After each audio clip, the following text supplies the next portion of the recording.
has become a very negative force. I'm going to go to this now. It's more socialistic in their thinking, and they've given young women the wrong ideas about what democracy really is. Debbie Wasserman Schultz is the gang leader for all the wrong information to our young women, convincing them that Republicans are stopping their liberties and freedoms of reproduction, when the truth is, as the Supreme Court upheld, that religious freedoms are being infringed upon. We're all aware, I'm going to go to this, the latest atrocities that have taken place in Israel. You've brought this up. Absolutely. 3 young teens have been killed mercilessly, and hundreds of rockets are still being fired at Israel's civilian population. Obama promised Prime Minister Netanyahu, America is your ally and we will cover your back. So why does he continue to send billions to the Palestinian Authority, who have recently allied themselves with Hamas, an acknowledged terrorist organization, who are responsible for these crimes? Is that covering his back? Obama wrote a book about his father, who he seems to idealize. It's a fact that his father was a Marxist who hated America because he saw America as aggressors. Meanwhile, it was America who has helped all the other nations whenever they were in need. Obama never has acknowledged that, and in fact went across the world apologizing for us, and is piece by piece whittling down our military strength, the strength all the world has relied on. And in doing so, he has paved the way for the most violent radical elements across the world to thrive.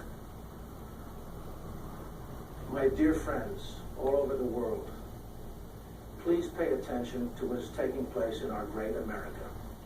Stand up for your freedoms. Don't be afraid to express wrong when you see it. And for us, let us bring our country back to what we once were and are obligated to be: a strong America, love of life, and freedom. May God bless us.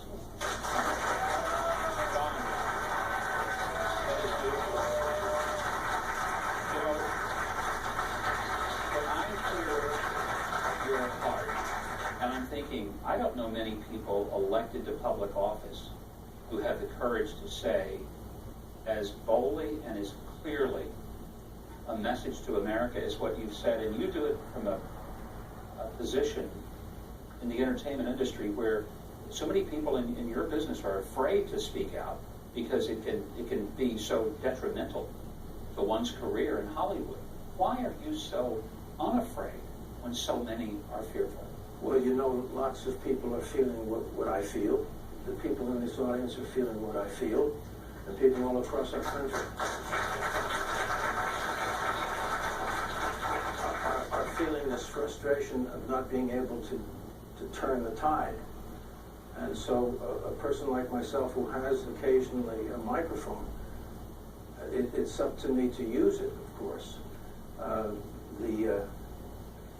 The producer of Dinesh D'Souza's film, very wonderful fellow, was asked why he stood up in Hollywood. And he was the producer of Schindler's List and many great movies. And that's why I reiterate, this film is something to see. It's very, very well done. And it's packed with very important information. But he was asked why he did it. He said, aren't you afraid in your community? And he said, no, look. He said, that's not important. He said, I'm thinking about my grandchildren. And that's where I'm thinking about this new generation. Let's do everything we can to bring back America. Let's do everything we can to protect our children and our grandchildren. Thank God you are doing it. And when I hear you